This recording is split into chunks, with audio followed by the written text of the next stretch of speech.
Assalaamu calaykum daawada kusoo dhawow kanaalka Xiskaal. Maanta waxaan isla fiiri doonaa sida loo verify gareeyo Google AdSense-ga.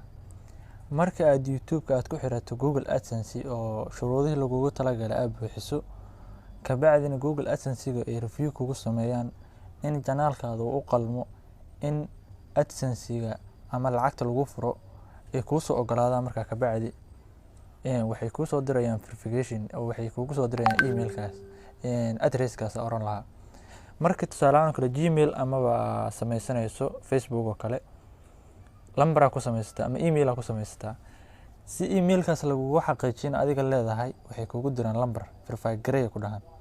Google AdSense-ga waa sida addresska aad ku xiratay ayaa waxay kugu dirayaan warqad lambar verification ah ay ku qoran tahay.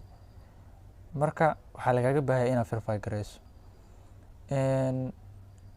Shuruudaha lagaaga baahan yahay in aad YouTube-kaaga Google AdSense-ga lagugu furo waxa weeyaan 1000 subscribe iyo 4000 watch hour inaad hesho. Tusaale ahaan oo kale marka hadda isla imaano YouTube-kan oo Xiskaal ah qaybtiisa monetization-ka oo qaybta lacagta marka imaato anaad already waa ku xirtay laakiin ma verify gareyn wali oo postalki oo mataqaana addresska waa loogu diro qofti. Marka lagugu diro oo waan ku dirnay ay ku dhahan ayaga ku soo xasuusinayo email ay ku soo dirayaan, waxay ku leeyihiin warqadii verification-ka waanu dirnay, waxayna kugu soo gaari doontaa muddo isbuuciyo ah ama 2 isbuuc ka bacdi ku soo gaari doontaa.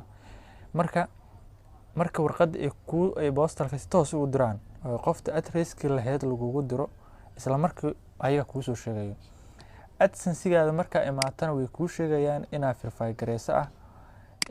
YouTube-ka marka soo gasho qaybta monetization-ka marka soo gashana way ku oranayaan complete AdSense ku leeyahay complete in AdSense macnaha dhamaystir AdSense-gaaga waa ka.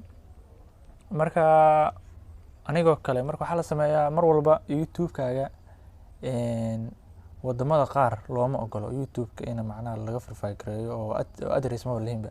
Soomaaliya oo kale ma ahan wadamada ay ogol yahay YouTube-ka ogol yahay ma ahan. Marka waxa shardi kugu ah mar haddii aad heerka loogu talagalay aad gaarto inaad wadanka iska bedeshid oo qof kale oo wadamada kale joogo in addresskiisa ku xirato ayaa waajib kugu ah. Kenya noogu dhow ay ogol yihiin. Marka Soomaaliya oo kale laakiin address ma lahayn dhahan oo wadamada ay diidan yihiin Google AdSense-ga. Waxaa isla verify gareey doonaa sida loo verify gareeyo tusi doonaa. Aniga hadda soo kale waxaan ku xirtay Sweden oo kale waa dadkii ku xiran yahay. Marka AdSense-ga warqad sidaan oo kale ku soo dirayaan. Waxaa ku qoran 6 lambar. 6daas lambar ayaa waxa gelinaysa Google AdSense-ga ayaa ku verify garanaysa. Marka imaano YouTube oo kale tusaale ahaan qaybta lacagta monetization-ka marka imaano meeshan complete in AdSense ay ku leedahay ayaa ku dhufanaysa si toos wuxuu ku geynaa Google AdSense-ga. Waa kan oo geeyay hadda midkan Gmail-ka oo markii hore aad ku xirtaa ka bedelaysa. Markii aad Google AdSense-ga aad dalbanayso marka koowaad Gmail ka soo horbaxa Gmail-ka ka dhigi lahayd oo Google AdSense-ga ku bilaabi lahayd. Marka sidaan u soo gasho isla marka qaybta korona mujida qaybta korona ku sheegay inaad verify your address ku leeyahay. Qaybtan hoosena kugu sheegay verify billing address ku leeyahay mujida. Halkan waxa ku qoran marka verify. Qaybtan kalena waa imaan kartaa haddii intii kaaga soo bixiyay qaybtan waa imaan kartaa payment ku qoran tahay. Marka payment-ga ku dhufatid oo hoos soo degtay verification check ayaa ku qoran halkaasna ka verify gareey kartaa. Okay, marka waxa isla fiirinaynaa sida loo verify gareynayo. Halkan waxa gelinaysa 6 lambar ee kugu taal warqadaada. Meesha hoose waa lagu calaamadeeyay waxa lagu yiri you have 3 attempts macnaha 3 mar ku celi kartaa kaliya haddii aad qalado 3 lambar waa halis weeyaan. waxyaabo kale ayadana laga digtoonaada jiro oo ah meesha ay ku qoran tahay resend pin mar labaad ii soo dir pinka waxa farta kaaga dhici karto waa la iska ilaaliyaa.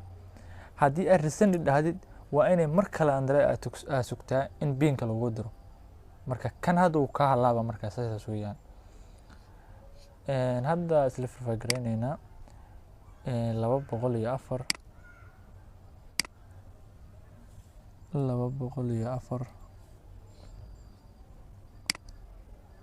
591